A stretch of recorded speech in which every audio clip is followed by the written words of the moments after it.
What's going on, and welcome back. Dude, this is my second time today filming this video.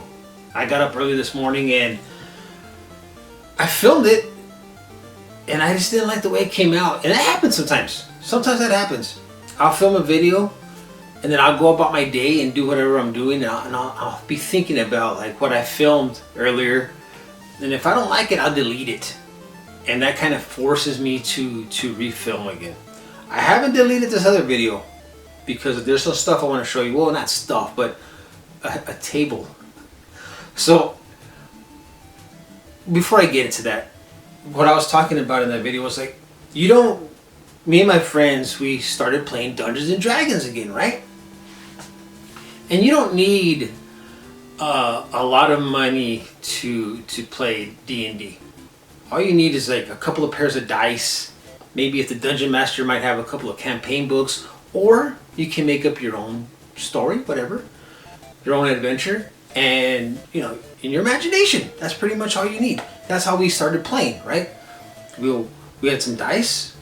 My buddy James, he's the Dungeon Master, and it's me and my buddy Mark. We're the players in this game, and he came up with a story. We sat at my kitchen table, or not my kitchen table, but my island that I have in my kitchen.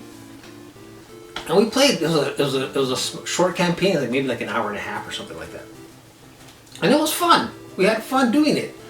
So this past Monday, my buddy James, being the Dungeon Master that he is, he wrote this, or he didn't write it, but he's been working on this campaign, an official D&D campaign called the Sunless Citadel. And he dropped this huge map. I think it took him like a month or something to make this map, right? As a matter of fact, I have it right here. It's in this black trash bag. I can't look at it.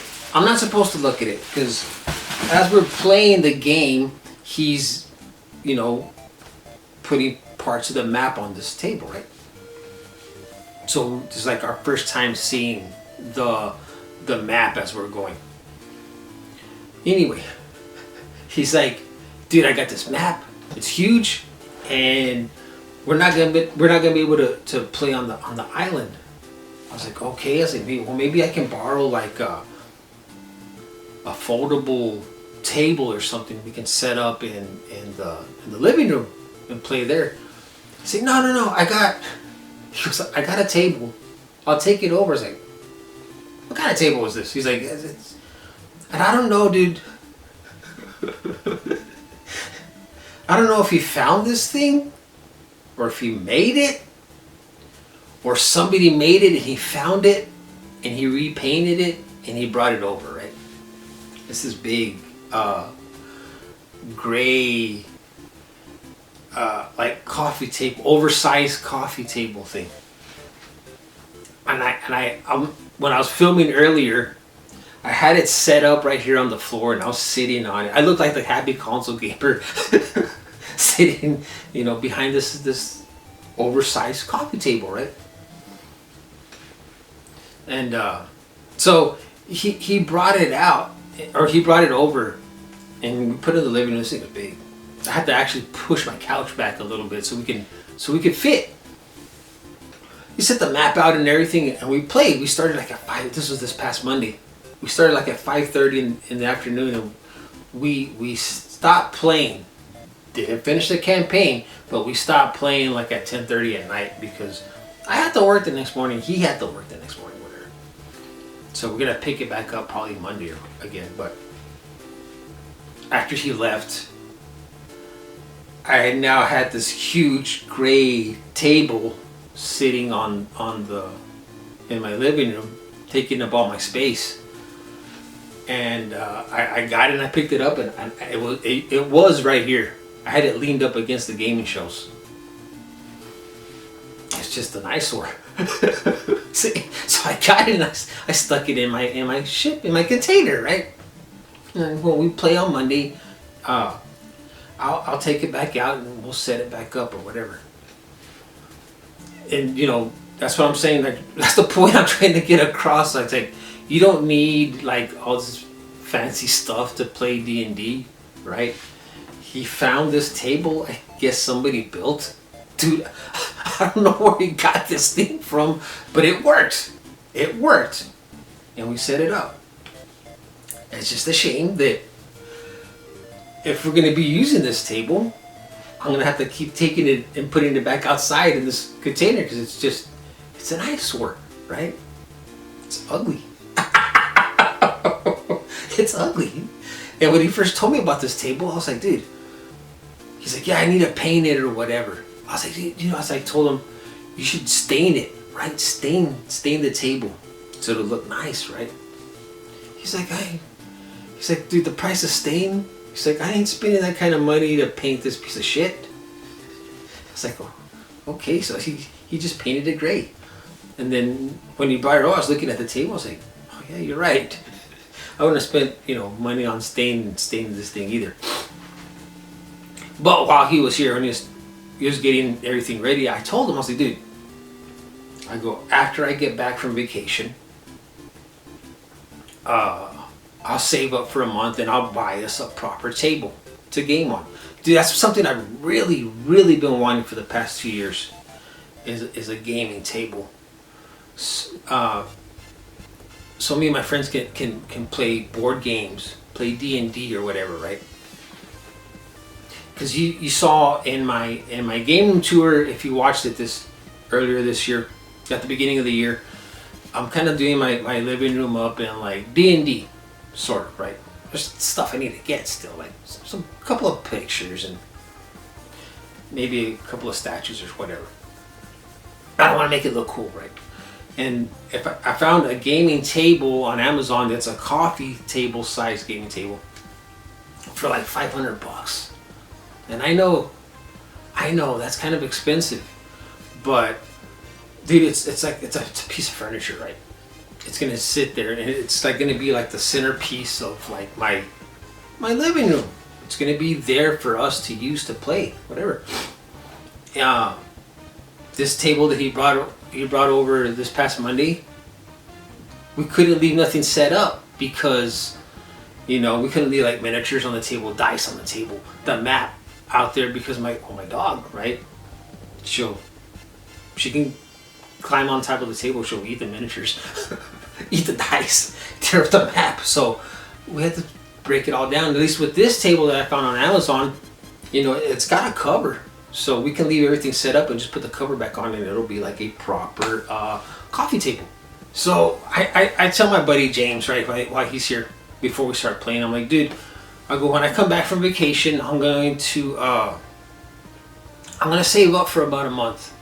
And then I'll buy us a proper table, right? I can't, a proper gaming table or whatever. I can't get like a full-sized like gaming table. Not because they're expensive, but because I don't have room in my kitchen living room to put a full-size table, right? But a coffee-sized gaming table would be perfect. Oh, and also I'm gonna get rid of my couch, so there's gonna be more room. And you're probably thinking, well, where the hell are you gonna sit? I'm gonna have another seating, more different seating in the living room. Probably here pretty soon. But I told him when I come back from vacation, I'll save it for a month and I'll get us, you know, a proper gaming table. Like I told him it's gonna be like $300. That's what I thought, right? And he's like, $300? Hell no! He's like, I could build one for cheaper. No, dude. Hell no. Dude, no. Because, yeah, you could build one for cheaper, but it's going to look it. This thing is going to be sitting in my living room, right? It's like, no, at first I thought it was $300, but no, they're $500. I was like, it's not, dude, it's a piece of furniture, dude. It's no big deal. It's like, I'll get it. I'll get it. But that's how my buddy James is. He likes to cut corners, dude. He likes to cut corners, man. I don't know why he does that. You know, if I could afford to get a brand new car, I'd rather get a brand new car than buy something old and used that I'm gonna have problems with down the line and have to spend more money fixing it, right? Just get something new. And don't worry about it, right? So I tell him, I say, James, because he drives an old truck. I'm like, James, just get you a new truck, dude. I ain't gonna buy one of those pieces of shit. So his truck's always breaking down. He's always fixing it. I'm like, dude, just get you a new truck, dude. Stop being cheap, man. Stop being cheap. But that's how he is. He doesn't like spending money like that. And I don't care. I'm one of those people that I don't care. If I want something, I'll get it, right? I want a gaming table, so I'm gonna get one. You don't have to spend no money. But that's kind of like where we're at right now, man. We're playing D&D. Like I said, you don't need like a lot of money to play this game. You don't. A couple sets of dice, you know. Like I said, if your dungeon master has a couple of campaign books, that's good. Maybe you could use that. Your imagination, that's it, man. In our case, we that's what we have. That's what we're using. I saw that trash bag with a map in it. We draw our own maps or whatever. We don't have terrain yet, but we're planning on it. That's the thing. Like he he won't spend money on certain things, but he'll buy terrain for like a little over $100. Like, James, come on, man. So he found this terrain it looks nice. It looks really nice. It's like thick, like, I don't say cardboard that you can put together, and it's like a village, and it looks awesome, man. It looks really awesome. I said, dude, we can use that.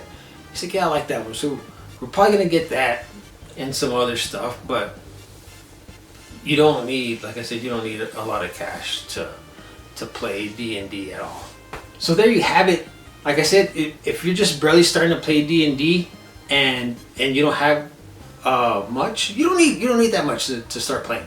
Absolutely not. So, like I said, I'm gonna buy a table, man. My buddy James, he wants to build one, and he thinks that $300 is a lot of money, and he could build one for less. I'll just buy it. I'll just buy it, man. Trust me. This is something that's gonna be sitting in my living room forever, and you know, not to sound like a snob or anything, but I want it to look nice, right? This is gonna be a gaming table. It's gonna be like the centerpiece of my living room. That's what it is, right? You know, and don't get me wrong. You know, I never really. I know James can build stuff. I know he can, but I never really like seen him build furniture before. I never have. And you know, I've seen people on YouTube build awesome, freaking awesome gaming tables. Amazing looking. Like they put work into them, man. These things, they don't have to be complicated, but these people, they put work into these tables and they look amazing. And I know James. He's gonna cut corners. $300 is a lot to him. That's a lot to him. So he's gonna cut corners even more to make this thing as cheap as he possibly can. And again, it's gonna look it. So I'm like, no, I'll just buy the table, right? Me and my cousin were sitting here because my cousin and his kids and their friends, they get together at their house and they play D&D. And me and my cousin were watching videos one day, and I was like, dude, check out these tables. And people were building tables.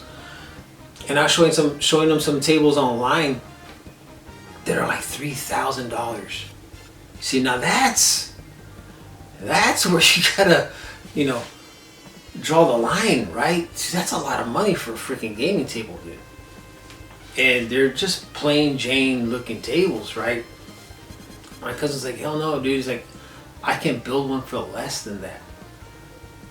Now, when my cousin says that, he is awesome at building stuff. And I know he could build a bomb table for less than $3,000. So to him, less than $3,000 would probably be like $500, $500 to $600, which to James is breaking the bank, which to me is like the perfect amount to just find one and buy it, right? So There it is, man. You know what? I'm surprised for it being fixing to be 6 o'clock in the afternoon. I'm surprised that I haven't heard no traffic driving by. It's actually really quiet. So I'm not gonna push my luck. I'm gonna end the video here. So anyways, thanks for watching, and I'll see you on the next one.